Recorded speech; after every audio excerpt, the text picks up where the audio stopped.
Regeza 3 Padeti, Linda Hanyani in Norton as well. Thank you so much. Mainyere from Hatfield. You all ready for Recovery Monday morning motivation with Evangelist Trimo Muparinga. Today, our point of motivation is wisdom. It's all about wisdom. Mamuka say munuwangwari. Damuka mamuka say mkomatanashi. Ayo damuka iskuli say kwa mava. Kwakanaka tinofara cheshi. Wisdom. Uchishona chi? Tingauti uchenjeri. Uchenjeri. Ausungori uchenjeri wekuti aichaka ngwarisa ichi. No. Ayo kungwarawo zvako but ndingati kuva ne-information yakakwana uye nekuapply information yawawana pa-right time for a right reason.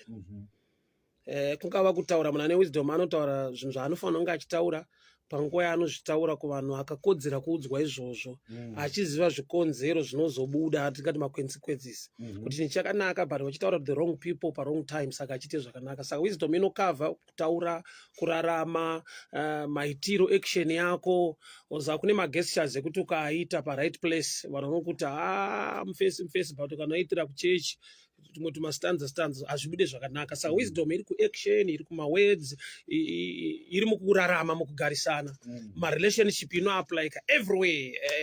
Shoko rinongoti wisdom is the principal thing. Chinhu chakakosha chaizvo kuva neruzivo.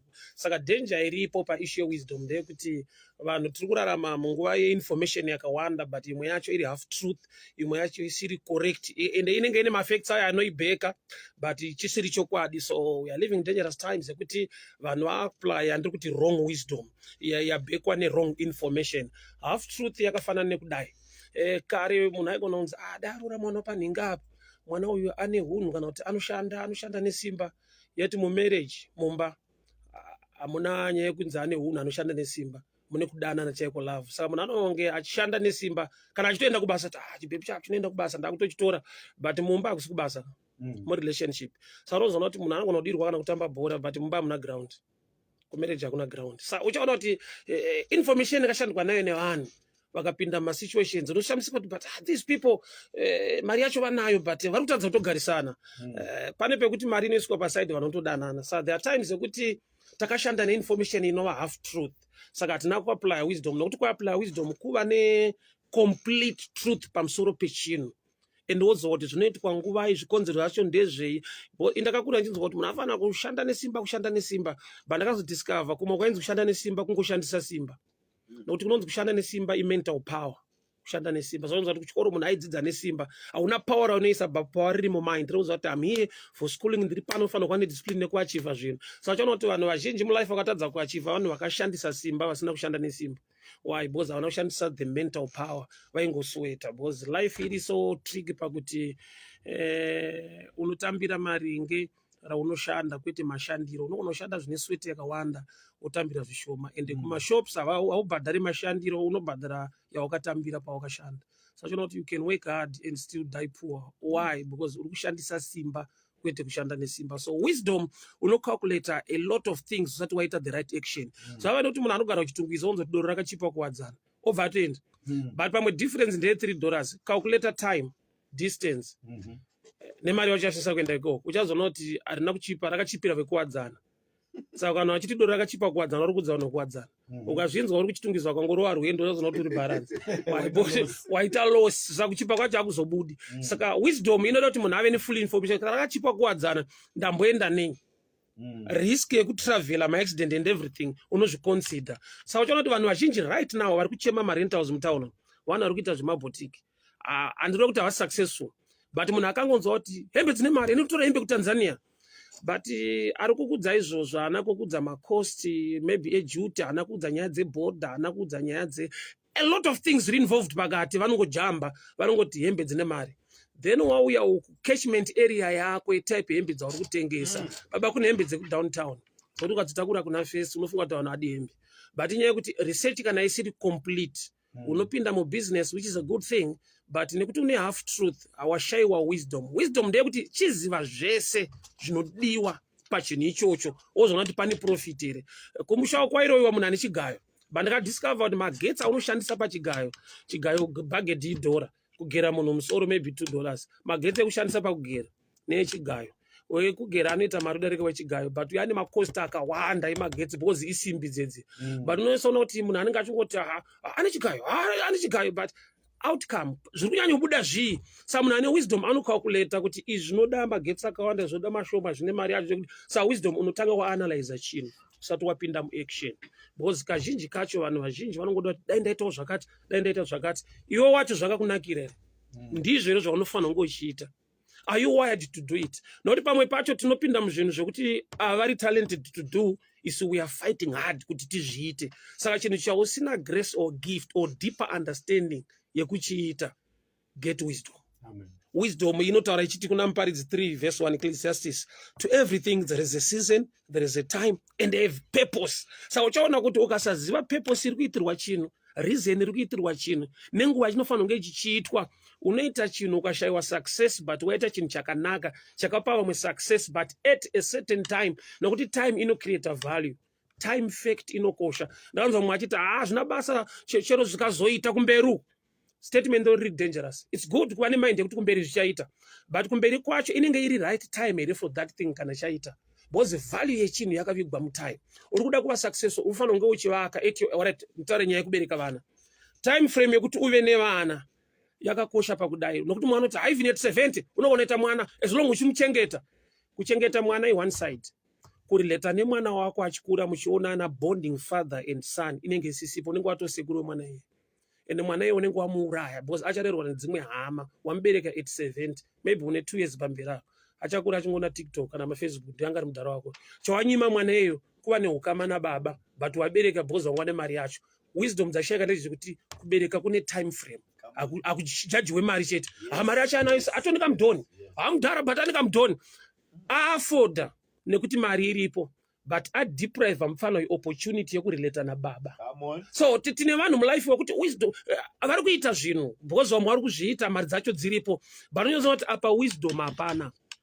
Munhu anogona kufara kuti handina basa nemukadzi wacho, mwana wacho tomuda, but mwana anoda mese.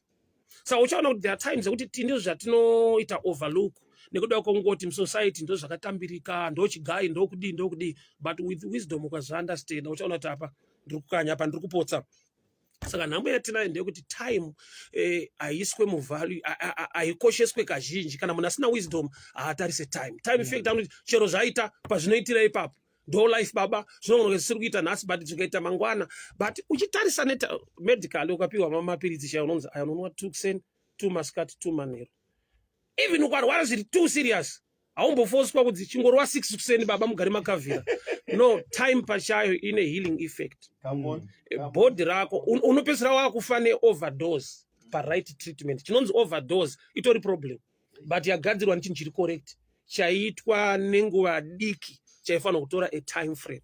Saka uchiona kuti even Mwari, God of miracles, paanoti kuna Sara, kuna Abraham, gore rinouya nenguva ino uchava nemwana. Vanhu vane makore akawanda vasina mwana, aikona kuti pa 3-5 days muchatoita mwana wacho. Ndiri Mwari anoshamisa, but the babe needs to develop. No matter ukagara nguva refu usina mwana, but mwana kuti asvike ave munhu kwaye pari kuda 9 months.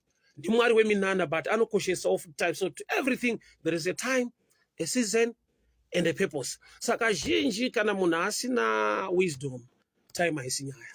Chero zvaita. Saka chero dzimwe nguva munhu anogona kuita pungwa ari mubawa.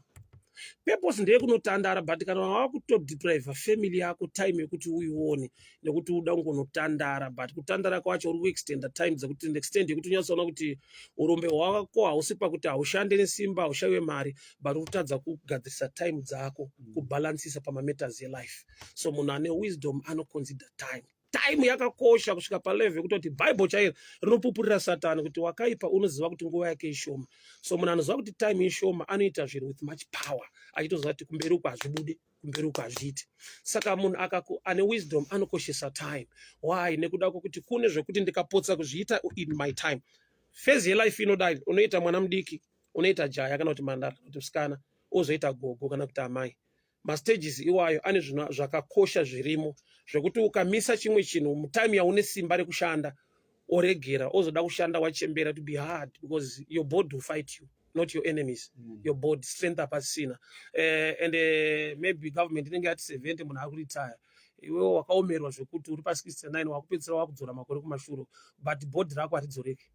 So there are times that you kill yourself nekutadza kumanage time yako zvakanaka nekuda kwekuti wakashaya wisdom dzengu zvati time pacha. So wachiona the devil anogona kukufighta kwete kuti chinhu but chiite wrong time, because wrong time hauna ma-effects akawanda. Baba ndikava very powerful ndachembera, indaifanira kunge ndiri powerful ndiri jaya, ndine zvimunhu zvandaifanira kuita zvinondipa ma-results are very powerful in my time yandine simba. So time fact, saka in everything there is time and a season. Chimwe chinhu chiri more valuable i-purpose. Sei chinhu ichi chiri kuitwa, tinongoitawo bozi ndozviri kuitwa mazano nana boys, but uchaona kuti ini namai vangu vaindiyambira ndiri kuchikoro kuti mwanangu ita zvemabhuku zvevasikana nekudii hatidi mhosva pano. Kwavari yanga iri mhosva at that time. Kuchikoro kwabviwa ndaakushanda ndakura ndovakaiva vachichema ndofere ndisina muzukuru kuda kuti chavaitsura paipai is not the person but time in the person. Saka kureva kuti kune zvinhu zvekuti ukasa-understanda purpose yazvo unozviita wrong time, and vasina wisdom they will celebrate you. Baba tine vanhu vataibiga kuchikoro vaita zvinhu zvisizvo panguva yaifanira kunge vachiverenga, but vaivabhuli, vainetsana nematicha, aitaura zvaanotaura. Umwe akatombonyenga mistress, chikoro chesikati akaoma akaoma, but izvi zvakatoomerwa. But time yaakaoma ndo aifanira kunge akapfava ozonetsa hake mulife. So unoona kuti ukasaziva kubalancisa time, ukasa-understanda purpose se uri pauri, uchaona kuti wisdom idzo dzikashayika uri patight. So life ine ma-demands, kune divine wisdom, you pray and God give you the grace to have such wisdom. Kugoita wisdom inouya nekuti you research, you study, you learn from others. Saka wisdom ine masides ekuya acquire. Pamwe pacho panodemanda kunyarara, discipline, pamwe panodemanda kuva bully, kuva powerful to get things. Saka ukasava ne-wisdom, you fight every person. Vamwe vacho unovakunda nekunyarara, but pamwe pacho kana usina wisdom unopinda mufight yawakahwina kudhara yawakuluza, nokuti munozati munhu mukuru akarowana nemwana mudiki hanzi awina, zvinonzi abatirira mwana, but mwana akarowana nemudhara sonzi mfana ane power uyu awina fight. Saka pamwe pacho pekuti uri mukuru ukarova mwana mudiki auwini, because already musati marowana wakatowina, uri mudhara unomukuvadza, zvinotozika result yako haisurprise vanhu, hauna reward yaunopiwa. But kana uri underdog ukawina inyaya hombe, i-big news. Saka unoona kuti sometimes kana une wisdom ndo zvinhu zvaunofanira kuconsider kuti is it necessary kuti ndiite chinhu ichi. Half information yakafanira kudai, munhu anopinda mushopo ona pakanzi customer is a king, half information, because kune karumu kakanzi staff only musame shop, unodi kupinda kana uri mambo. Kuda kuti umambo hwako hune limit, there is a place nepaunogumira neumambo. Saka half information iri very dangerous, vazhinji vashanda nayo ikavatadzisa kuva successful mulife. Uchaona kuti kana kumba kwaatezvara unza kuti sunungukai mukwasha, aiwa muri mwana wedu sunungukai. Statement rekusununguka iroro harisiri kutamba naro, rine parinogumira. Unowana kusununguka zvokuti unoroerwa kusununguka. Why? Because kana vato kuti kusununguka kunokavha mairasi akawanda, but iwewe nekuda kwekuti une wisdom uzati ndichiri mukwasha nyangwe ndanzi sununguka, hauti tada mbobvonga kajestiva ndipewo uchiri mukwasha. Ana tezvara unovaziva nemazita avo, but haungati but George wadiko zviri sei George, unoramba uri mukwasha, unoramba uchiri wagusura ako wakasununguka kudaro, kuda kuti wakugona kubalance, waane wisdom pa-information yawapiwa. Saka vanhu vazhinji information yatinoshanda nayo i-half truth, iri very dangerous. Unosvika pa-extend yekuita chinhu chiri right pa-wrong time and to the right people, wotadza kutokuappreciata. Iwe uchitonetseka kuti but ndaita chinhu chakanaka wani, indawana siri kundigamuchira. Changa chakanaka at a certain season, nokuti chaivasvitsa at a certain level, but this time wangoita hako, but hachina ma-results ari very very effective. Pane help yaunogona kupa mufana mudiki kuprimary yekuti ukada kuipa munhu mukuru atokura haiverengwe sehelp, haiverengwe sehelp, but wakatadza kubalansa kuti chinoitwa nenguva yakati panguva yakafanira kuti nchibude nemaresults akanaka. So life in a demand yewisdom in every sector, in every area. Tiri mafundisi kuchechi kwatinoparidzawo pane nguva yekunzi munhu pupura zvawakaitirwa naMwari. Munhu anogona kupupura kuti baba mwanangu akarwara ndikanamata akarikavha, aiwa ndiri kunamata Mwari, Mwari anondinzwa. Musame church mune munhu akanamatira mwana akarwara ndokubva afa. Haisisiri testimony ya insult kumunhu uyu. Why? Because washandisa half truth. Mwari vakakunzwa maybe zvine zvikonzero nemareason sei vakatrusta kuti vakuitire ichi, vamwe vasingaitirwe izvozvo, but Mwari vachiziva kuti uyu nyange akasaitirwa ichi akura amachua. Indine zvinhu zvokuti vamwe vanhu taita basa, kuna anogona kunzi $5 indoregera kupiwa mari, but apiwa $5 anogona chiti akomana ichi tatombopinda akomana idzi hatina kupiwa kana chinhu. Yeti pane zvandinoziva nezvimwe zvatinoitirana zvinodarika zvawaona $5 yaitwa izvi. Saka wisdom manje unogona kudada nezvinhu zvidiki vanhu vachiita zvikuru, nekuda kwokuti kusaziva kwako unofungidzira kuti maybe zvako zviri kuoneka. Some people vari quiet to a level yekuti vamwe vanhu vatinoti vane mari vane shoma kudarika vanhu ivavo, but maybe maturity yakaita creep in and a lot of reasons dzavanoconsider kuti chinhu chika open up facts on the ground chokwadi, but is it necessary? Number one. Number two, zvinogona kubuilda here kana kubatsira vanhu. At the end of the day tinotsvaga mari, tinoda kubudirira nekuita zvakanaka upenyu, but we are still humans. Tinofanira kuvhaliwa upenyu hwevanhu, even my next generations. Kuna maissues anga chitienda last times aya yekuti kune dzimwe nyaya dzatinogona kutaura dziri dzechokwadi, but chokwadi ichocho chisiri necessary. Why? For the next generation kwatiri chiri necessary. Chino create views tinodya tinonakirwa, but it damage life yomwe munhu, lifetime yake yaparara nekuti ndakadya $50. Is it necessary? So wisdom inokupa kubalancisa nekukoshesa kuti nyaya ndikaitaura sure inotrenda but yatrenda haiuraye kwete physically, emotionally, haina society yainokuvadza here pane imwe generation. Saka munhu ane wisdom anoziva naye kuti chinhu ichi samuchonatora vanhu vakuru vane zvinhu zvavanoita pamberi pevana nezvavasingaite pamberi pevana, kusvikira vana vazokura ndopavanotenderwawo kuziva nekuita izvozvo. Why? Because zvakanaka zvichiitwa nevakuru but zvinokuvadza vana. Zvafane nemhiripiri yandinayo kumba chili ndinoidira kuti inoita kuti ndinakirwe, but in actual sense hainake, inovava, but pane pandinoiapply panoita kuti inake pasingatombokwana shuga nekutapira kwayo kwese. Saka mwana wangu anogona kubhoika namudhara mutenga chili dai manitingira zvakati chocolate, but ndinotoziva kuti chocolate yako haipinde pamhiripiri yandiri kutsvaga because pane pandinoikwanisa, ende kumwana mudiki mhiripiri inovava, kumunhu mukuru mhiripiri inonaka. So with wisdom you see kuti zvinhu is it good for public consumption kana kuti we do it in privacy. Saka muchiona kuti danger yenguva yatararama chiri ndeyekuti chinhu chakanzi no under 18 chinoiswa pasocial media. Unoziva sei wafana kuchikoro kuti vanovhiwa kuti havavhiwi, wangonyora tino under 18 but kune zvinhu zvakaregulate to a level yekuti haupinde because of your age. Why? Pa age yako nyange chinhu chakanaka it can damage you. So chinhu chinonzi wisdom chino apply even ku nation, even kuma systems ekurarama. Why? Tine zvinhu zvataexposa kuvana vadiki tichida kuti vazive mamirire zvinhu, but ivo vasati vane stability kana kuti strength or understanding yekuendela chinhu ichocho, vanopedzisira vakuzviita vatona vana vanoita zvatinoona kazhinji, vaona tichiita vakuitawo but hazviitwe pazera ravo nenguva yavari nezvikonzero zvatinazvo sevanhu vakuru. So wisdom yakakosha kuti vana chavada kutonamatira kuti Mwari ipayo vana vangu uchenjeri wisdom. Mwari nyika yedu ngative ine utungamiriri une wisdom. Why? Nekuda kwokuti is the principal thing. Ndo chinoguide masystems everything in life. Tine vanhu vatinogona kutuka today vatinozodemba kuti dai ndakanyara ndisina kumutuka. Why? Because anenge ari epillar pane chimwe chinhu chandiri kutsvaga muna tomorrow. Ndakadiscover kuti enemy yababa wangu haite automatically my enemy ndisina kunzwa side rekuti sei vakavengana nababa. Tine problem yekuti vana vadiki vanofundzana nababa havatadzi, ndo imwe danger kana usina wisdom. Saka ndaiti ndikarohwa ndaingomhanya noudza mudhara, because mwana mudiki anofunga kuti baba wako anorohwa munhu wese. Hauna wisdom yekuziva kuti baba wako atori munhu ende munhu wawanetsana naye pamwe ane simba kudarika baba wako. So life inoda kuti ukaona both half truth iri dangerous. Ukaodangorosa ndoudza baba, but ndaiona mama times kuti ukaudza mudhara anga asingaende kunorohwa munhu wacho, waiti ukamudza zita remunhu wacho aingokupopotera kuti vanhu vakuru havaitwe izvozvo, kuzodiscover ndakura kuti dzaitokwatawo. But imentality yedu sevana kungofungidzira kuti baba anorohwa munhu wese. So wisdom inokupa kuunderstand, but kune imwe wisdom yauno capture with time.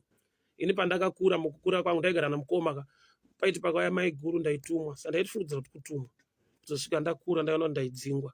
Saka une zvinhu zvaunodzidza with time and zvaunoona kuti izvi zvakanaka kuti munhu asazive but aitenge atumwa. Why? Because akazviziva anoda kuzoexperimenta. Saka wenzi enda unotenga masweets, haudzwi kuti ndambowana time nagulesi.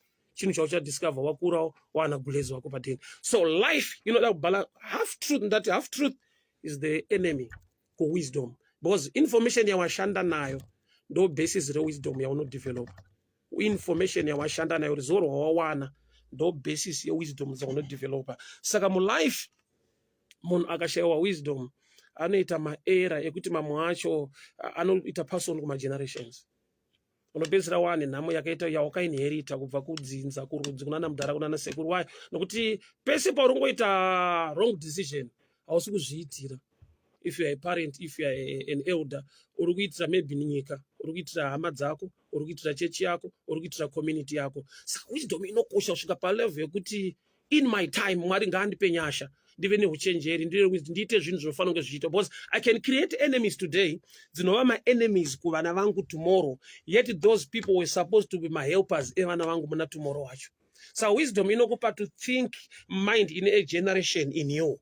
Munhu ane wisdom haafunge zvake today. Munhu ane wisdom haafunge kuti kana ndadya inini zvatongokwana zvabho. Munhu ane wisdom anofunga vamwe, anofunga mhuri, anofunga nyika, anofunga business. Saka uchaona kuti wisdom dzakakosha, because nhamo yangu yekushaya wisdom inogona kuita nhamo yevana vangu, nokuti vachatangira pamistake yandakatanga. Saka uchaona vamwe vacho tiri kutangira kuminus mulife.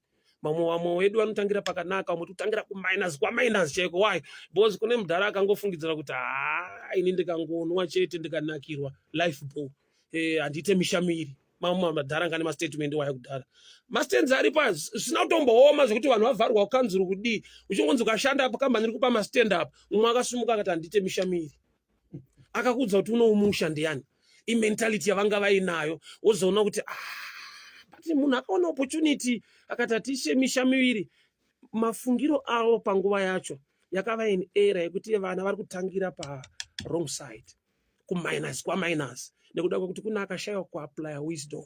Alright, kana ukanzi waita misha miviri haugoni rekuisa munhu agare, but uchaona kuti wisdom ikashaya, munhu akashaya wisdom akatadza kuapply the right thing, unorarama life yekuti unodemba. And chinhu chinonzi wisdom manje, that you can pray for God to give you divine wisdom. Divine wisdom haibve palevel yeeducation yevanhu. So ndinoona kuti munhu anogona kunge akabudirira kuchikoro but mulife ari failure, because kuchikoro haudzidzi life, unodzidza zvekuzoapply mulife. Life yacho unotopiwa naMwari. Saka pane time yekuti munhu anenge ari successful tichimucelebrate kuti kuchikoro agona azodii, but mu real life hapana chinobuda, chinoramba. Why? Akashayiwa the divine wisdom. Naturally akaiwana, but natural wisdom ine challenge yekuti ikafaitwa ne-spirit haigoni kustenda. Good thinking haidarike spiritual attack. Mafects life iwaya. So chinoti munhu anogona kunge akangwara achidii, but pane pang'anga paanoenda achinombera achitibatsira undidii, uri kuda help yeiwo nedegree. Arozona life yanditreata the other way. Wisdom dzese ndaapply, but chinhu ichi chiri kuramba. Uzakone vanhu vanoramba vachiita zvinhu zviri correct, vachishanda nesimba vachiita zvichiramba, then you can tell this is a spiritual attack and I need spiritual help. Danger inozongoita ndeyekuenda kunosvika help wrong side. Wrong side kune ma-side effects are too much kutodarika dai waenda right side, because uchaona kuti ina munhu anoenda kung'anga anoti challenge chinhu one, because ukaenda kung'anga ng'anga yacho haisiri inokubatsira, inotokuti mira sekuru wauye kuti pakutodiwa chakafa kuti chikubatsire nokuti wakatofa brain, aripo anototrustawo zviri paari kwete zvaari. Then iwe unawo wauya handisi kujaja wanoenda ikoko, but ndingoti ivyu yangu with wisdom gona kuona kuti help yandiri kuwana haina ma-consequences here. Tine vanhu vari kusafa today nokuti vakabatsirwa, kwete nekuti vakavengwa. Vakapiwa zvavakapiwa zvinobatsira, but hazvina kubatsira ma-generations. Zvakabatsira iye akava selfish to an extent yekuti akabetray ma-source evamwe in the name of riches. Why? Because washayiwa wisdom. It's better muri yese muwane zvishoma pane kuti unowana zvakawanda, the rest of the people will suffer. At the end of the day, mari yako inenge yakukavha nhamo dzedzinza rese, dhandai wakaempower dzinza rese, mabatsirana kuita chinhu. Saka ndinofarira munhu anoempower his own people. Why? Because mangwana hakuna anouya achiti tioneyo. Wese wawakaempower is there to help and stand mugepere family. Saka ukangobudirira uri one pachine nyaya, you need wisdom to empower your own. for the sake of tomorrow. Why? Because my challenge is bachauya. Imagine ndori kutenga coffee chikafu chepa nhamwe chacho ndori kuhaya bus. You are doing everything. Sure, unogona kuita hero pamberi pawo, but to me I failure. Why? You are supposed to empower your own so you can stand together and make things happen. So with wisdom, une respect nevamo. With wisdom, une a mind is very selfish. You share with others. Why? Because kubulira ndiri wani munyika kuite patakabulira takawanda tese tunoita ma different views ekubatsira kuti nyika iende mberi. So life inot demand wisdom, and the wisdom is from God. So wisdom yamwari iri above the natural wisdom. Saka munhu unofanira kutsvaka the wisdom from above kuti Mwari vatibatsire zvinhu zvifambe zvakanaka. So that's my message today. Nyaya hombe ndeyekuti let's understand issue time in everything chatinoita. Bochimwe chinhu chikazoita nguva yadarika chinoluza purpose yacho, hachina value yakakura. Munhu anotengesa magumbeze musama ari mubusiness but harinyanyofambi, kwete nekuti ane attack. Aiwa, time yaari kutengesa chinhu ichi hachite much value than ade atengesa ari muchando. Saka you see kuti life ine maprinciples anoigada, especially chinhu chinonzi time. Timing yako ukazova successful muma last minutes kujutwa kwako kwakawanda than uri active uri mukomana uchiona zvinhu zviri kufamba sei. Tine vanhu vaasuccessful mazuva ano, kwete nekuti vakarongeka but vakazembera munhu akaita successful pama wrong times ekuti asisiri active nekuziva kuti mastreets kunomhanyiwa sei, so vakabetray success yake ikava yavo nekuda kwekuti pane zvaakatadza kushanda muright time yanga ane strength yekuita zvinhu. So in life zvimwe zvese tingatsvage, tinganamate, tingaende kwatinoenda, tingapire, tingadii, but application yewisdom is the principal thing in life. Evangelist, pane auya paWhatsApp apa kuti shoko randibata iri. I am 28 years old, not married, no children. Ndoti ndashaiwa wisdom here. Right. Number one, that time is important by issue wisdom. Yes. Kune ma spiritual attacks, kune ma poor decisions. Ma poor decisions anoita creeping, because apasi pese munhu pari kunetswa nemweya tsvina kana kuroyiwa. Pari pamwe kuti chiri kukupa yekuti usarore usave nevana pa that time. Une ma facts ako anokugadha, maybe une vanhu vanokuudza kuti manje mwana wacho unomupei, mukadzi wacho unomupei. All right. Basa rashaika, wakusvika mu50 woita mwana at 50, paanosvika 10 years unenge une 60. Waluza time frame yekufara nevana vako, yekuonana nawo, yekudidi, maybe wakutorwara chichi maage munoaziva. Ndo pandoita creeping nyaya yekuti you need prayer. Because poor Hebrews 11:24 Bible wrote when Moses grew up akaramba kuva mwana wemwanasikana waFaro, but he rather chose to suffer with the people of Israel. Purpose yakasikirwa Moses ndeyekubuditsa vanhu musuffering, but iye akambomeka a decision to join his own people in suffering. He was anointed by God kubuditsa vanhu munhamo, but iye hanza akasarudza kunojoina vanhu munhamo. Saka pane pamwe pekuti poor decision making iripo kana kuti spiritual attack. Verify nyaya yako, because time frame yekubereka handidi kuijamba. I might be wrong, but usaite sekuru vana vako, ivane time nefamily, uchishandira mhuri yako, uchionana nawo, usasire vanhu vana. Vana kufa kuriko hako, but usaite zvokuti first born yako ndio ichachengeta vana vako. All right, thank you so much, Evangelist Trimo Muparinga, for the good word and the best word that we picked up for today. It's all about wisdom, knowing what to do and when to do it. Thank you so much. We appreciate. Let's do it again next week on Monday. It's not enough. Thank you so much. It didn't work. We try again today. Capital 100. Ministry of Lands, Agriculture, Fisheries, Water and Rural Development says it is intensifying efforts to